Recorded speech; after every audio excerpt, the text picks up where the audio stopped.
અંકલેશ્વરમાં બગડેલી ગાડી માટે યુવતીની મદદ કરવા પહોંચેલ યુવકને પરિચિત મહિલાએ લૂંટી લીધો હોવાની ઘટના સામે આવી છે.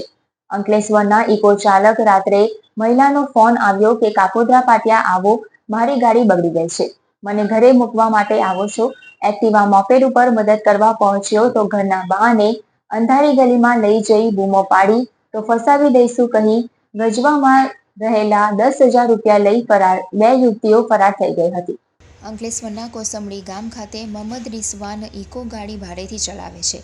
ગત રાત્રિના 11 વાગ્યાના અરસામાં એક ફોન આવ્યો કે રંજન બોલું છું, મારી ગાડી કાપોદ્રા પાટિયા પાસે બગડી ગઈ છે, મને જરા મૂકવા આવી શકો છો. રિઝવાનભાઈના મોબાઈલમાં નંબર સેવ હતો પણ ઓળખતો ના હોવાથી તેને સામે પૂછ્યું હતું કે તે ઓળખતો નથી, તમે કોણ છો.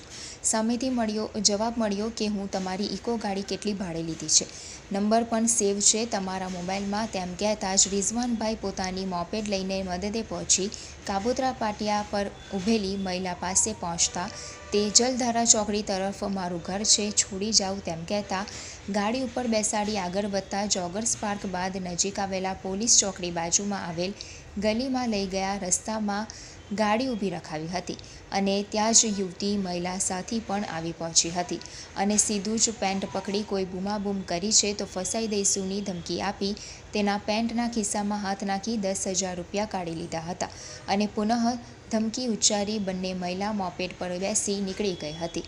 જો કે મોહમ્મદ રિઝવાનના જણાવ્યા અનુસાર બીજા 2 ઈસમો પણ તેમની જોડે હતા, દૂર ઊભા રહી પહેરો કરી રહ્યા હતા અને અંતે તમામ સાથે નીકળી ગયા હતા.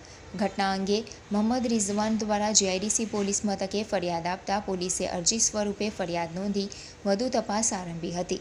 લૂંટેરી મુસાફર ગેંગના ગત રાત્રિના લૂંટને પેટન્ટ જોતા અન્ય ઈસમો પણ લૂંટાયા હોવાની શક્યતાને નકારી શકાય.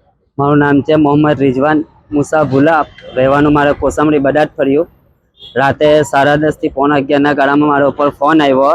રંજનબેન કરીને મારા ફોનની અંદર નંબર સેવ છે. ભાઈ તું ક્યાં છે, મને એવું પૂછ્યું. મેં કીધું કે હું ઘરે છું. તો મને કહે કે મારી એક્ટિવા ખરાબ થઈ ગઈ છે, તું મને ઘરે છોડી દે, હું કાપોદ્રા પાટીએ ઊભી છું. તો હું આવ્યો, ત્યાં આવીને મેં ખેતલાબા પાસે તેમને ફોન કર્યો તો મને એવું કીધું કે હું આવી ગઈ છું તો એપલ પ્લાઝા પાસે આવ. જ્યારે હું એપલ પ્લાઝા પાસે પહોંચ્યો ને પછી મેં એમને ફોન કર્યો ત્યારે એમણે એવું કીધું કે થોભ કે હું આવું છું એમ કે મારી સહેલીની જોડે. ત્યાર પછી હું કાપોદ્રા રોડ પર ઉભો રહ્યો. એ આવ્યા, અમે પૂછ્યું કે તમે કોણ, અમે વાતચીત કરી ત્યાં ઉભા. તે કીધું કે આપણે ભૂલી ગયો કે તું આપણે તારી ઇકોમાં કે અમે સાપુતારા અને પાવાગઢ ગયા હતા આપણે.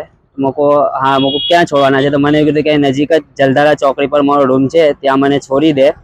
તો મેં એમને મારી ગાડી પર બેસવાનું કીધું તો મને એવું કીધું કે મારી એક સહેલી છે, એમને હું લઈ લઉં. તો એપલ પ્લાઝાના પાર્કિંગ માટે એમની સહેલીને આવ્યા ને રિક્ષાવાળા બી 2 છોકરા હતા એમની જોડે, એ પણ કાપોદ્રા પાટિયા લગીને આવ્યા. પછી એ લોકો ત્યાંથી નીકળી ગયા અને હું આપણે જોગર્સ પાર્કની બાજુમાં એશિયન પેન્ટ સોસાયટીની પાછળ એમણે મને ઊભો રાખ્યો કે અહીંયા મારો રૂમ આવી ગયો. જેવી મેં ગાડી ઊભી કરી પાછળથી બીજી એક લેડીઝ આવી એક્ટિવા લઈને ને મારા ગજામાંથી 10,000 રૂપિયા હતા એ લઈને ચાલ્યા ગયા. મેં બૂમ પાડી, એમને રોકવાની કોશિશ કરી પણ એ લોકો નહીં ઊભા રહ્યા. અમારે છે કે મારા પૈસા પરત રિટર્ન થઈ જવા જોઈએ અને અંકલેશ્વર પોલીસ સ્ટેશનમાં અમે અરજી આપેલી છે.